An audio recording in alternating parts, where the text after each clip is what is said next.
Hingað komin Héðinn Unnsteinsson, útformaður Geðhjálpar. Passar. Þannig voða margt sem langar til að tala við þig. Þú varst að skrifa status á Facebook, eins og flera, grein sem að við fjöllum hérna við Rauðaborðið. Ég talaði við hana Elín Webb það daginn. Já, það var grein sem ég skrifaði í Morgunblaðið 13. október. Já, alveg rétt.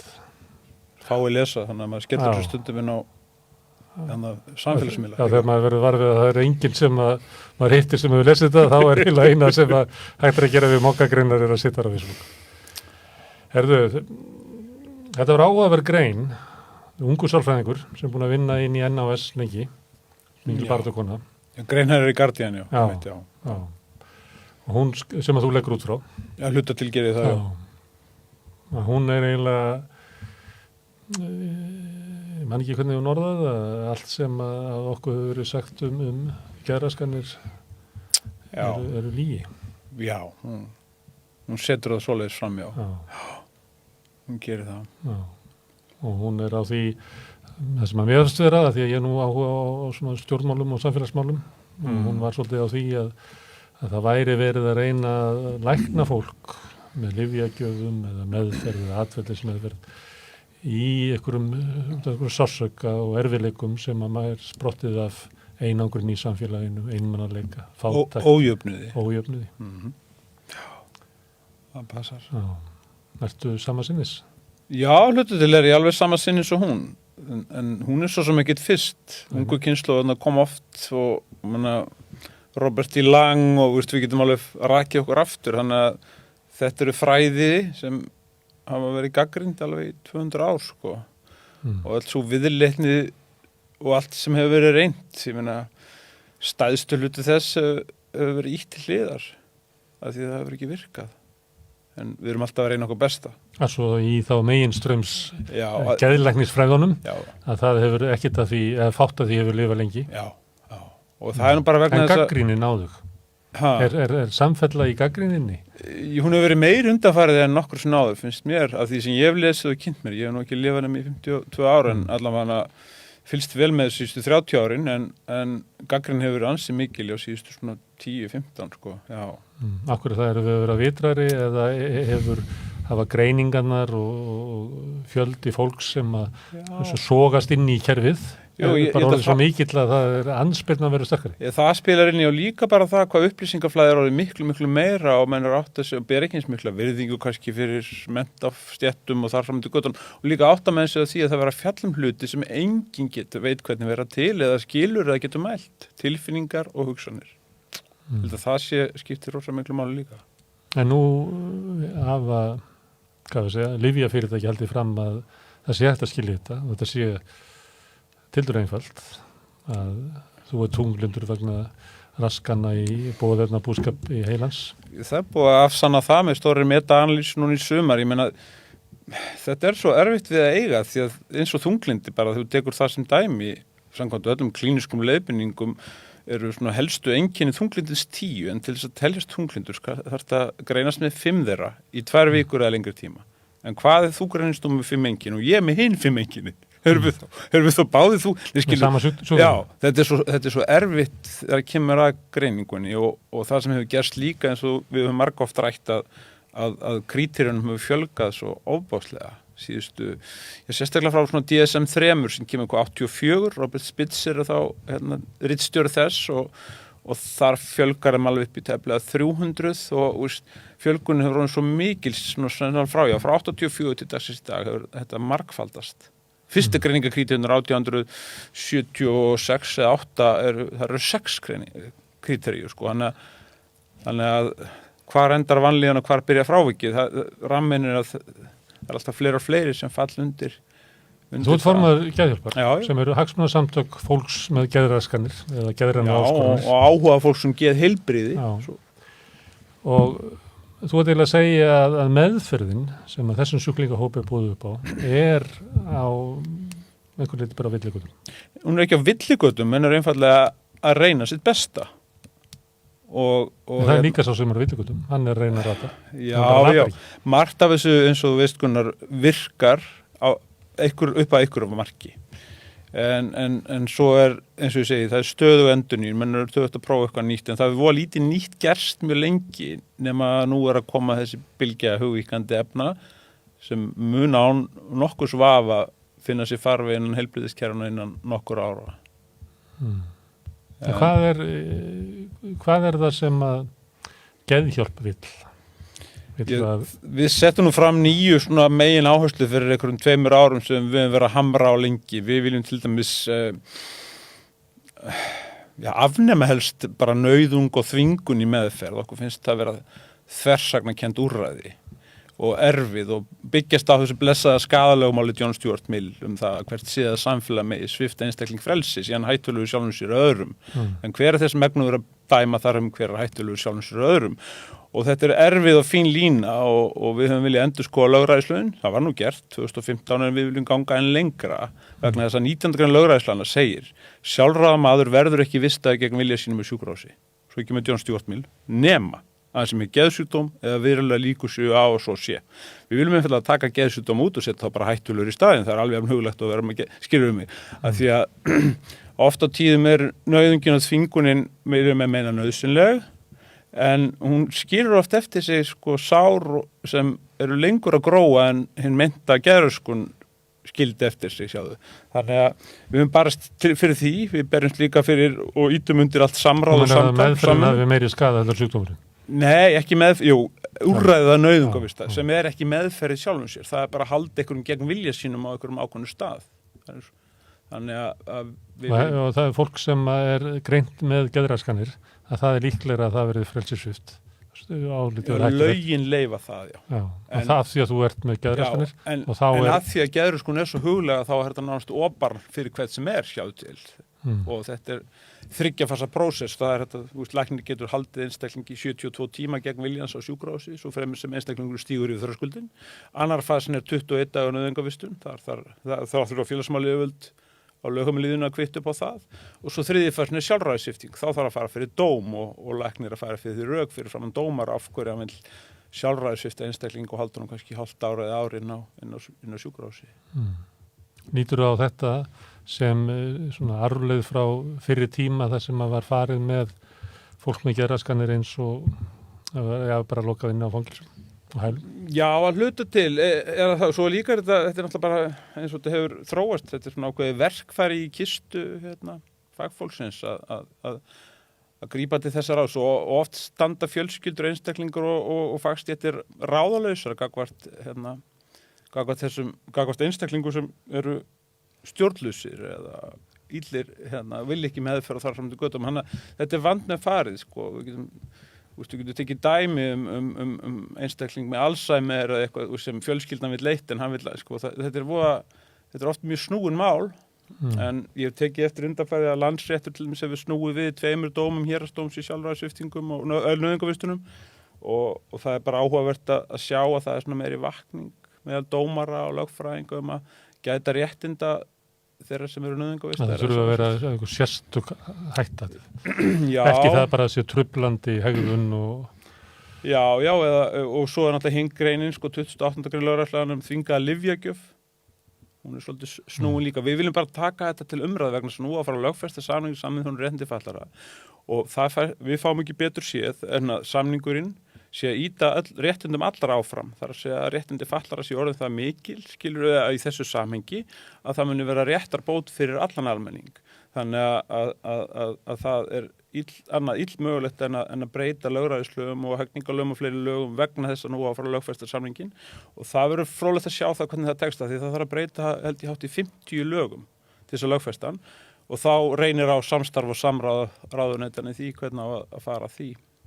Og nú var að fara einmitt að staða fyrsti fundur verkefnisstjórnar félagsmálaráðherra núna á miðvikudaginn næstu viku lögfestinguna eða innleiðinguna. Og það náttúrulega búið að standa til lengi. Samningurinn orðinn gamall, fer að verða gamall. Frelsissvipting og sjálfræðissvipting, nauðungar lyfjagjöf, hvað meira? Já, við höfum bara ítt vel undir, tala mikið fyrir geðráði, þar að segja að því að í þessu málaflokki eins og öðrum eru hópar og fólki í ólíkum stöðum að ræða þessa svipu hluti oft á tíðum á þess að vita hvort öðrum. Þannig að við höfum verið að íta á eftir ráðherra og heilbrigðisyfirvöldum það að efna til geðráðs eða svona mental health commission skilur að svona lykil aðilir í málaflokknum hittist reglulega undir forræði og ráðuneyti heilbrigðisráðuneytisins og umboðið þess og ræði og ástundi samráð og samvinnu í þessu málaflokk. Þannig að allavega fagfólk, notendur, aðstandendur og þessi lykil aðilar fundi með reglum millibili og ræði málaflokkin. Af því að umfangans orðið svo mikið, þetta hátt í 25% af heilbrigðiskerfinu eins og við erum að benda á í nýja geðhjálparblaðinu en einungis 5%. Já, umfang þeir sem koma til heilsugæslunnar koma til fyrsta stigs, annars stigs og þriðja stigs þjónustu í heilbrigðiskerfinu en einungis 5% af fjárveitingum heilbrigðisþjónustunnar fara til málaflokksins. Þannig að það vantar svolítið upp á. En þessi fjölgun þeirra sem eru með greiningu?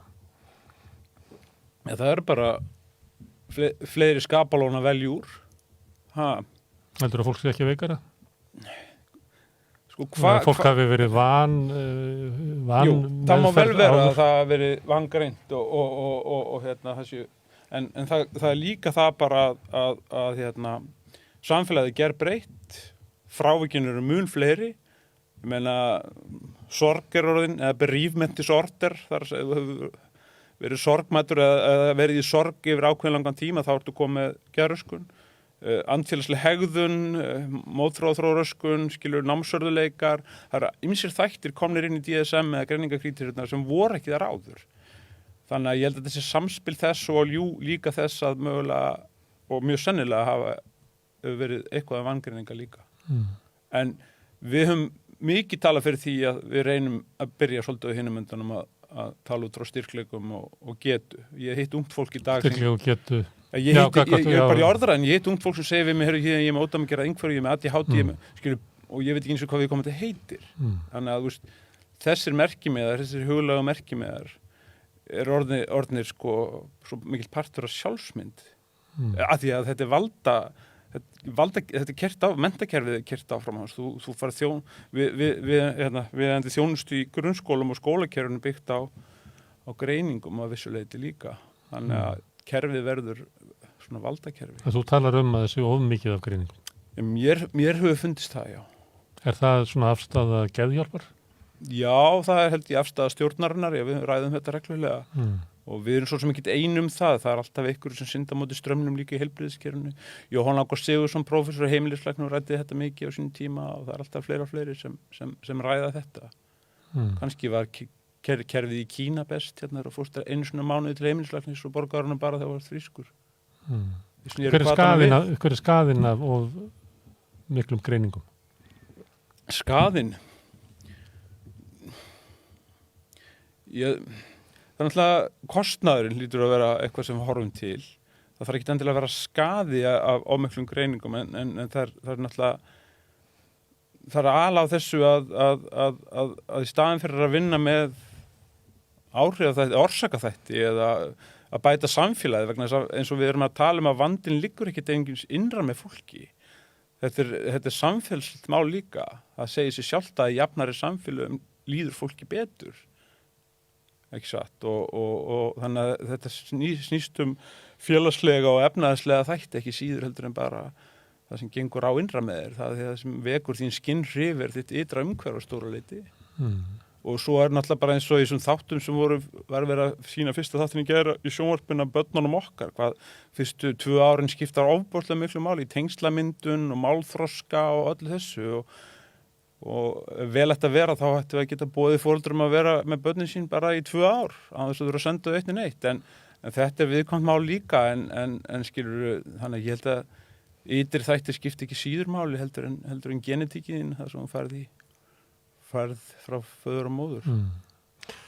Í greininni þannig Guardian sem þú vitnar í að þá var hún svolítið að tala um svona að margt af þessum meinum væri út af svona félagslegri stöðu fólks og bæði út af ójöfnuði og efnaðslegri stöðu en líka út af einangrun eða erfiðleikum bara, ég man ekki hvort þú tók dæmi af móður sem er föst með börnin sín í einangrun og öðru slíku.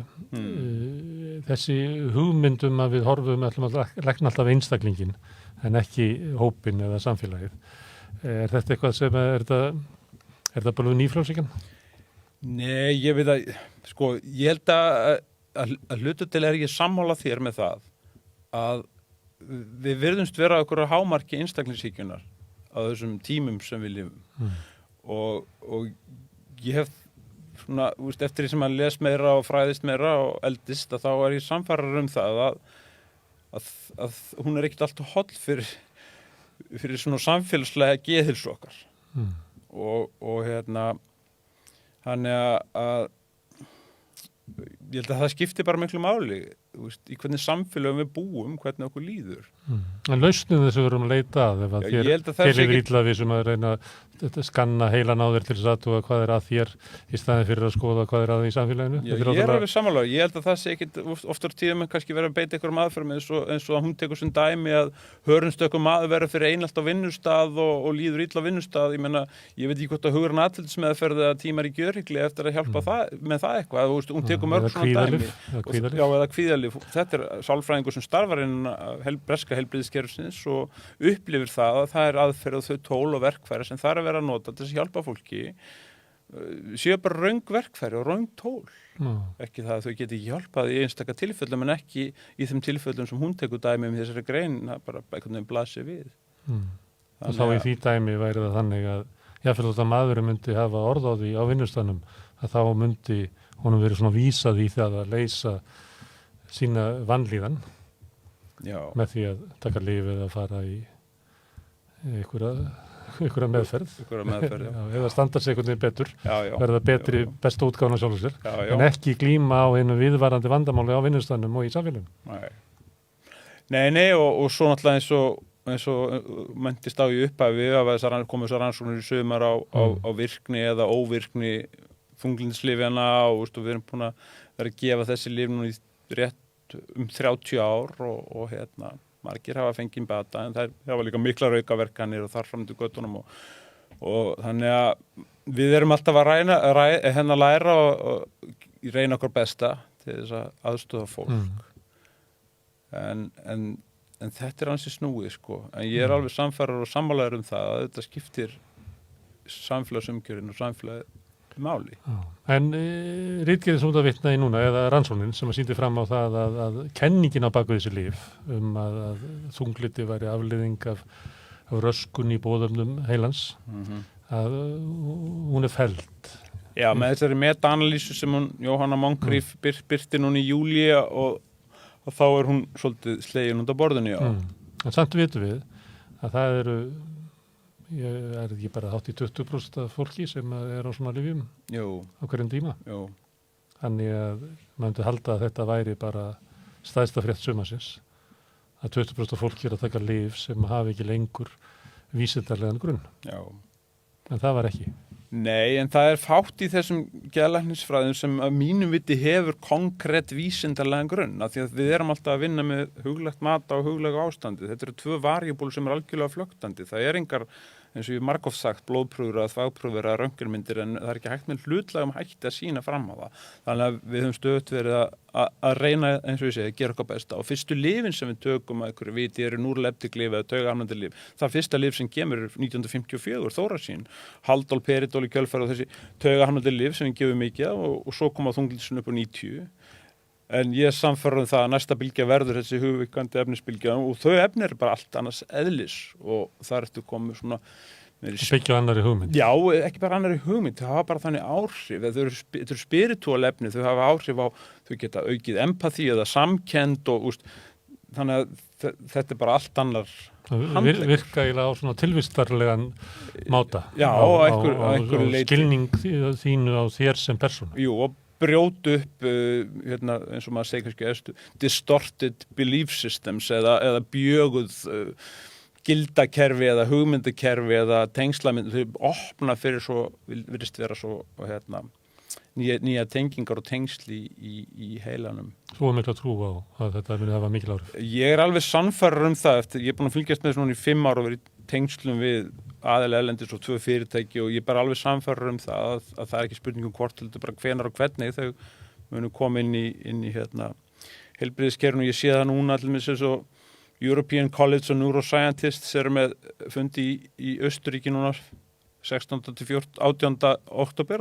Það eru 2 læknar á Landspítalanum, geðlæknar þar núna og ég sé það og heyrir frá þeim að þetta eru svona þessi skólar sem eru næst valda kjarnanum í þessum medical heimi, að þeir eru farnir að snúast og ef þeir eru farnir að snúast þá veit maður að þetta er bara á leiðinni sko. Það er bara spurningum með hvaða hætti þetta verður innleitt inn í heilbrigðiskerfinu því að þetta er allt öðruvísi nálgun. Þetta er ekki lyfseðill, þú fær ekki heim í lyf. Þannig að það verður spennandi að sjá hvernig þetta riður sér til rúms í heilbrigðisfræðunum og mér sýnist 3. fasa rannsóknir, þeim munu vera lokið sennilega árslok 25, þannig að mögulega 26-7 förum við að sjá breytingar. Og það eru dæmi að fólk nái bata á kannski eftir 3 til 6. Já, en mörg þessar efna eins og veist þurfi ekki á lyfjum að halda og verði ekki fasta gúnnar lyfjafyrirtækinu eftir. Já, það er dæmi það, en þessi efni eru náttúrulega ólögleg meira minna eins og í Evrópu. Það eru nokkur fylki í Kanada og Bandaríkjunum þar sem eru leyfð og þar eru komin upp klíník eins og ketaminklíník og klíník með psilocybin og MDMA og fleira en ketamin er nú notað á Íslandi með undantekningatilfellum hér upp á Landspítala en sko allstar í Evrópu er notkun psilocybins ólöglega en það er komist framhjóði eins og í Hollandi því að það eru jarðtruflurleiðar eða jarðsveppir. Þannig að það eru bæði svona hópklíník og einstaklingsmeðferð í boði en þetta er allt frekar dýrt en þá.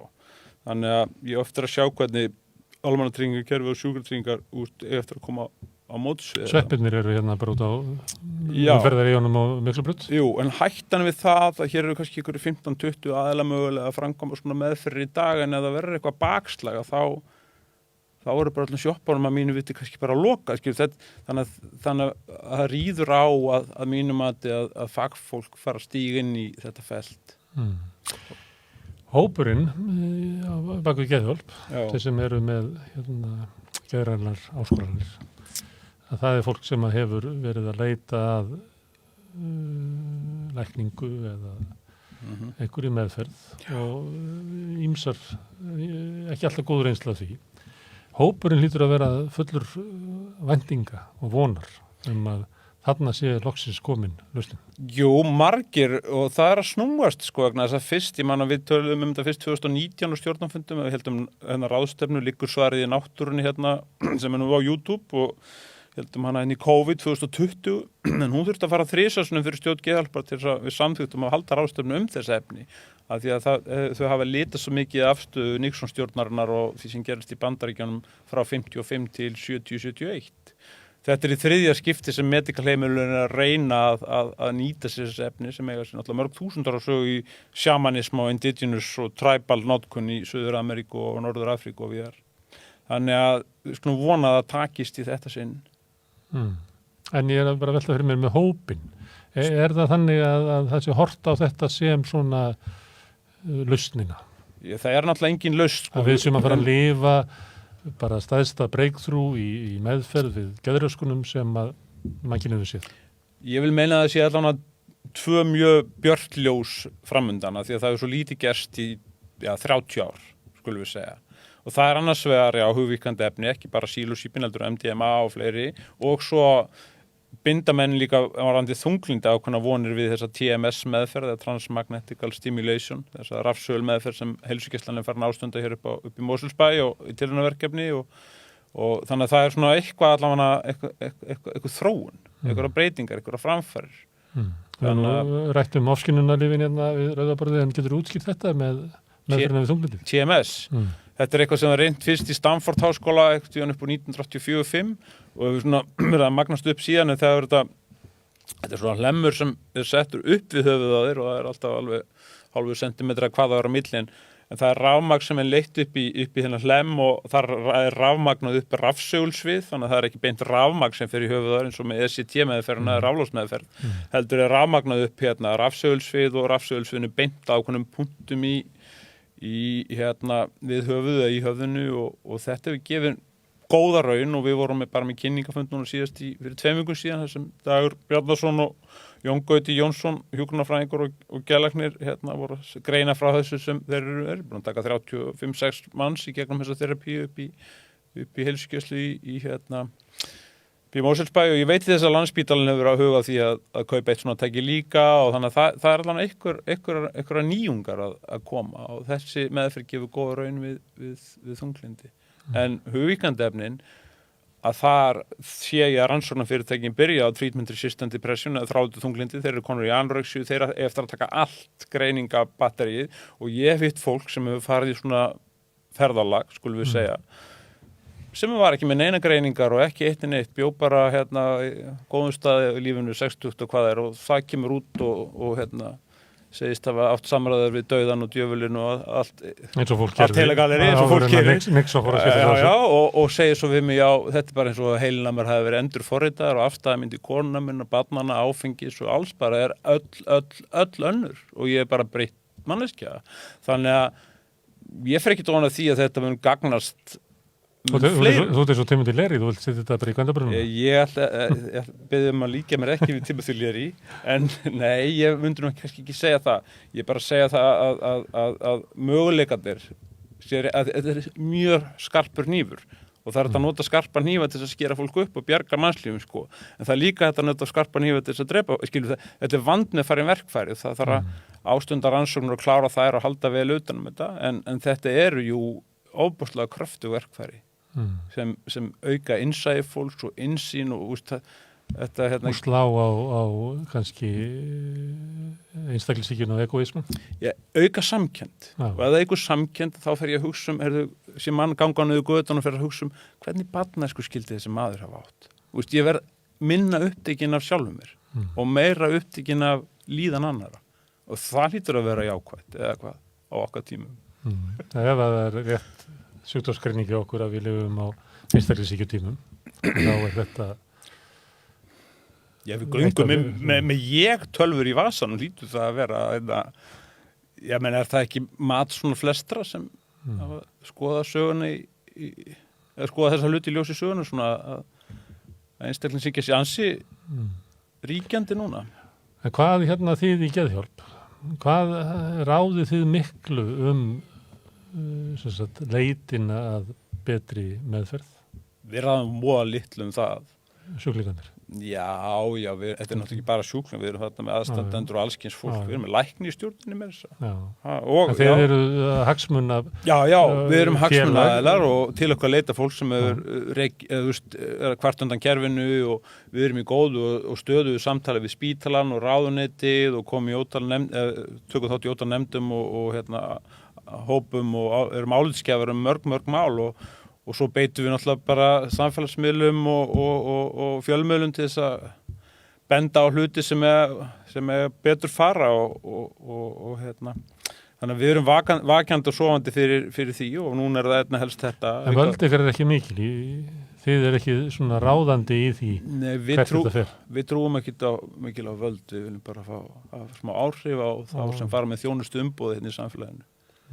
Ég kann ekki við þetta orð vald ég vil bara tala framkvæmda þjónustu löggjöf, þjónustu dómþjónustu við framselum ekkit valdgunir þegar við kjósum, við framselum bara þjónustuumboð til jafningi okkar, er það ekki? Það á að vera þannig. En geðhjálp vildi hafa meiri áhrif á þjónustuna sem að sjúklingahópurinn fær? Já, við viljum okkur finnst við hafa haft það, við fórum til Danmerkur hérna í marsmánuði með heilbrigðisráðuneytinu Landspítalanum og Reykjavíkurborg og ég sé ekki áttu strax fund með Willum og Degi borgarstjóra þegar við komum heim með ákveðnar hugmyndir psykiatrísk hús og samvinnuverkefni borgar og heilbrigðisyfirvalda í geðmálum og svona. Þannig að mér finnst við hafa haft alveg töluverð áhrif en það tekur tíma að breyta fjalli og það tekur tíma að hafa áhrif á þá sem synda í sírópi. Það er erfitt að synda í sírópi og það vinnin í opinberri þjónustu er stundum eins og synda í sírópi. Kerfin eru þung og við höfum svo rætt áður og það eru margar skipulagsveldir og fyrir fátt fólk sem hér býr og allar svona kerfisbreytingar taka tíma og það er eins með þær og annað, það er tvennt sem skiptir máli, það er tími og þrýstingur og ef við ítin og lengi á þetta glas hérna þá fer það að hreyfast sko, þannig að við höfum reynt að fókusera mátt okkar, þannig sem við höfum þó á ákveðina þætti innan félagsins geðhjálp til þess að fá það fram breytingar í svona ákveðnum þáttum en sumt gengur ekki eins vel og annað, ég meina það er ekki farið að niðurgreiða sálfræði þjónustöðum það og það er svona ýmislegt sem við höfum ekki athygli á sem ekki hefur breyst líka. En mjög staðalatrið að eiga virku og góðu samtali við það sem veita þjónustuna og minna á það að þeir eru þarna fyrir fólkið en ekki öfugt og líka að sýna þolinmæði og þetta tekur tíma, maður skilur það en halda samt áfram að þrýstihópur. Já. Gangið verður með það, Héðinn, og takk fyrir að koma hérna við Rauðaborðið.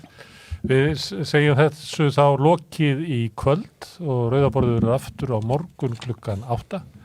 Eins og vanalega minni ykkur á að þið getið hjálpa okkur að byggja upp dreifikerfið samstöðurinnar með því að læka síðurnar á Facebook og YouTube. Þið getið líka stutt samstöðuna, uppbyggingu hennar með að ganga í Alþýðufélagið.